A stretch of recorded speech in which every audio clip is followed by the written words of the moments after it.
women. Fucking women. We all love women, right? I have a massive stack of books that I think showcase some of the best women, the absolute best. What prompted this was I was rereading Sons of Darkness, and I kid you not, every single woman in this they slay. They are just incredible. There's Matty, fucking Sadabaya, who is the absolute best. A woman warrior, training her own women warrior in India, in a place like India. It's absolutely incredible. This is if First Law and Game of Thrones had an Indian baby. A retelling of the Mahabharata, I'm probably saying that wrong, poem, and it is incredible. Read it for the women. Every single woman in this is just, And there was a line that somebody said to some particular character that I'm not going to reveal who, because it is technically a spoiler, that with like the magic that's kind of going, they said, well, you're in luck, because I'm butchering the line, I'm trying to remember it from memory, but basically the character did just say, you're in luck, or you're lucky, like, because women are stronger than men from the magic side of it. And I was like, give me more. I cannot not mention Stormlight. Were Kings, anything in Stormlight. The women in this are just incredible. There's Yasna, Shallan. She has her issues. I don't understand why people don't like her, because I love Shallan. Guaranteed, she's not Yasna, but I do love Shallan. She has her issues, a lot of issues. Then you have Yasna, who is the baddest bitch ever. And Yasna's mother, Navani, who I was screaming, cheering, and everything through Rhythm of War. Loved her. I was also screaming and ready to go on a riot for her, purely because of fucking Gavilar.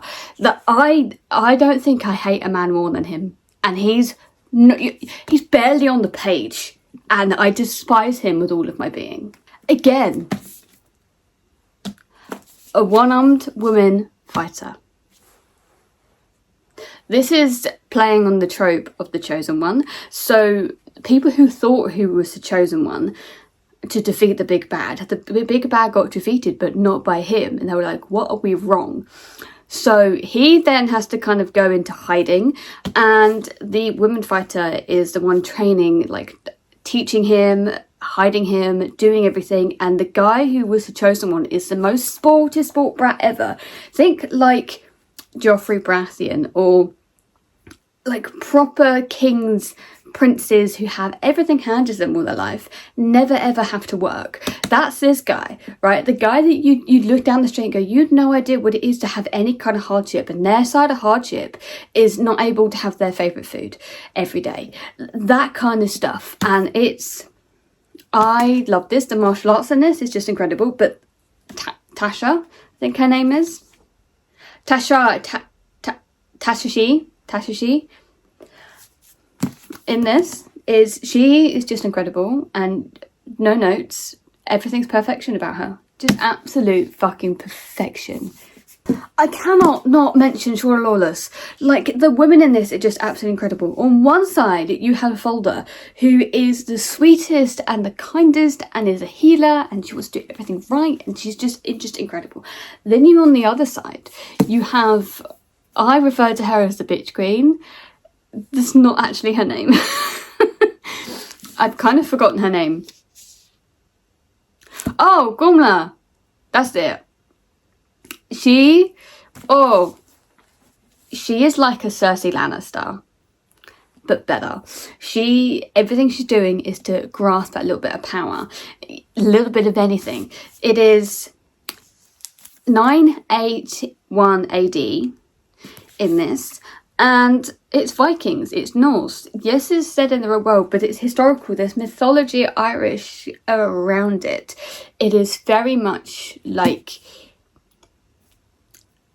there are the hidden creatures in the world with the magic system, and there's some people influencing what's happening in the real world to keep their power. There's all sorts of things going on. I highly recommend this series. But the women, like, I am not one for liking Goody Two-Shoes characters, right? But Volda, she is a Goody Two-Shoes character. And yet, is she one of my faves? Entirely. Do I also like Rona? Yes, so much. I love her so much. I don't know who I want to win. I really, really don't. I have the last book, I have an arc of last book. It's now come out. I do own the hardback now. And I am terrified for it to end because I don't know what I want to happen because I'm a bit torn. Who do I want? Who do I want? But this is just an absolute incredible fucking series and everybody just needs to go read it. Yeah, book 1, you might not be fully immersed. Book 2, wiped out the fucking park. Talking of books like that, I'm going to bring forth The Bone Ships. Now, this book, yeah, most of this book you're not really sure. Then, like, you've been, nah, it's okay. And then all of a sudden, you're reading the end of this book and then you're getting into book 2 and you're like, I'm obsessed. Where did I become obsessed with this? I cannot stop reading. It's insane. It's incredible. Sea Dragons, a matriarchy. Mayas. Fucking Mayas. We do follow the main character is a man, and he is like despicable. He is hit in the bottom of the low, the lowest of the low, right? And he's a drunk, and Mayas comes on board, and she manages to turn him around. These is basically the pirate ships, or these dead ships, are basically where people go when they're sentenced to die, in kind of a sense. And Mayas is sent to captain this ship. Well, she wasn't met, you know. And she turns things around. There's a lot of political stuff going on. It is a matriarchy. Sea dragons, there's politics going on. There's secrets. There's also a cute animal companion. I'm not going to tell you what it is. But he's cute. I love him. I love him so much. But this is, like, we don't have enough matriarchies in fantasy. And this is one. And I love it. And it's pirates and it's sea dragons. And what more do you want? Just read it for Mayas. Mayas is amazing. Like, the found family vibe you get from this. Like, if you like Pirates of the Caribbean, you would like this. But if you think Pirates of the Caribbean, change everything to women and it's better. I'm going to mention this, The Daughters of Izdihar. This is a lesbian suffragette set in, like, Egypt kind of era place. And it's incredible. It's amazing. It's gay. The women in this, one of them is very much, she's poor. And she's just going through life trying to gain better life for herself and for women in general. Then you have a rich daughter who doesn't want to marry somebody else but is forced to do it, and there's the magic system, and her agreement with this marriage is she goes to learn at this school where no women have been allowed to before. She learns about the other side of society. She learns that she can stand up for herself, and things can't start going from there. This is a completed duology. It is short, but it is absolutely fucking incredible. The characters leap off the page.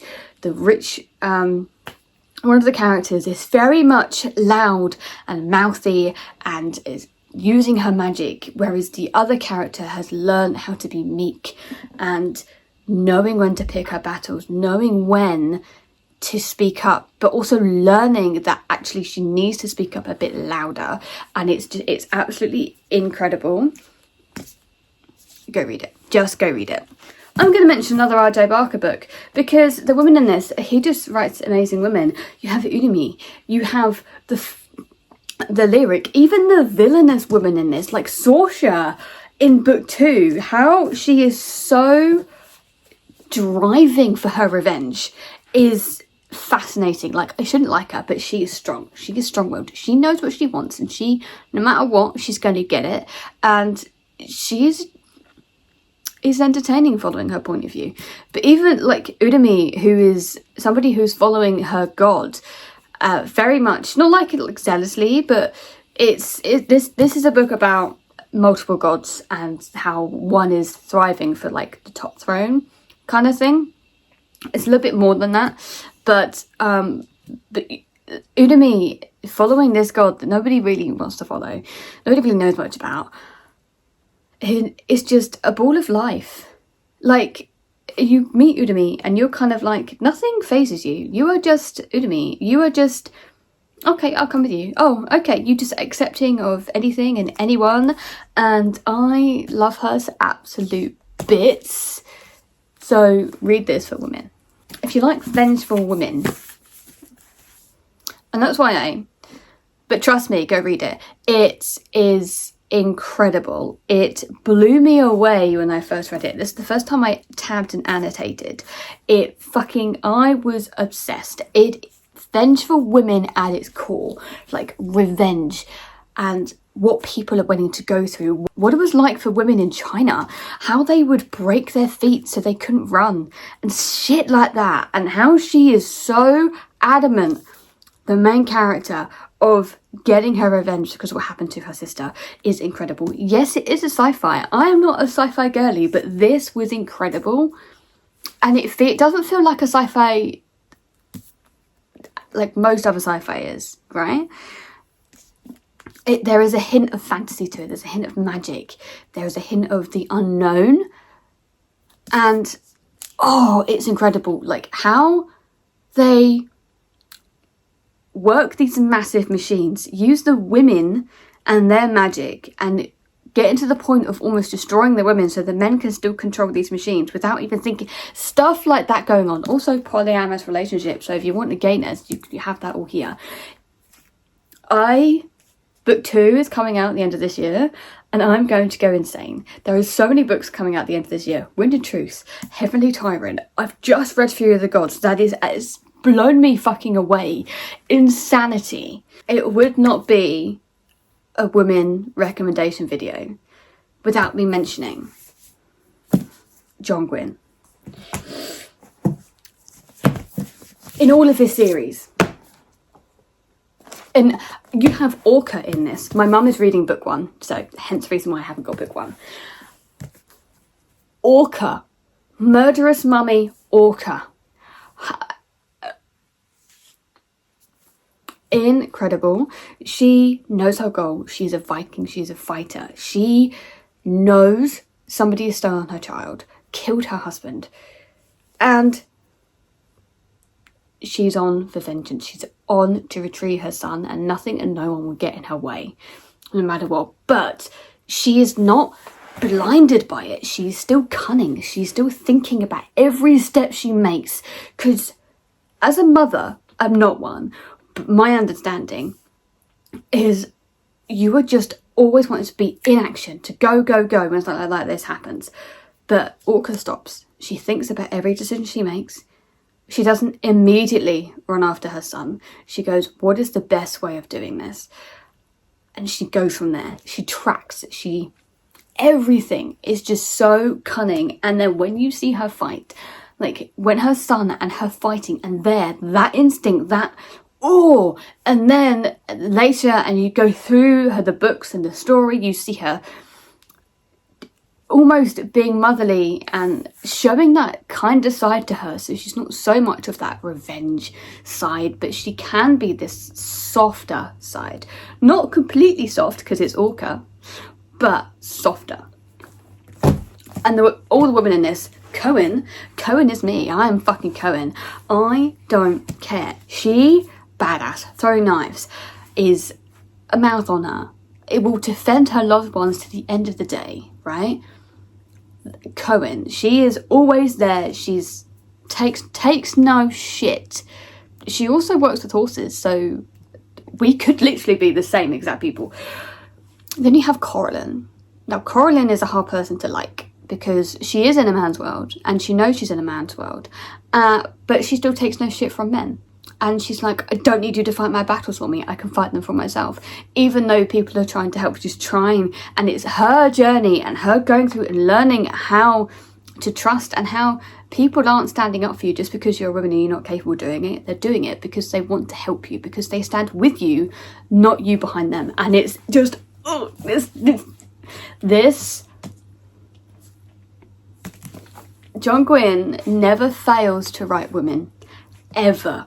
Fucking ever. You even get Fidelay, like, learning what the betrayal she went through and the torment, the torment, but coming out on top and still remaining strong and still remaining true to herself and dealing with everything and knowing and the sacrifices and the hurt she must be going through is just there are only a handful of women that I've mentioned, and it's just I mean, all the John Gwynne's characters are amazing, but his women especially. If you want strong women characters, pick up these books. I could go on and on and on, but I'm running late to go pick my mother up, so we're gonna have to end this here. If you want a part 2, let me know, because I can think of 1,000 fucking by the top of my head of like insane women, strong women in fantasy books. That is what you want. But pick up these books, especially John Gwynne, and happy reading.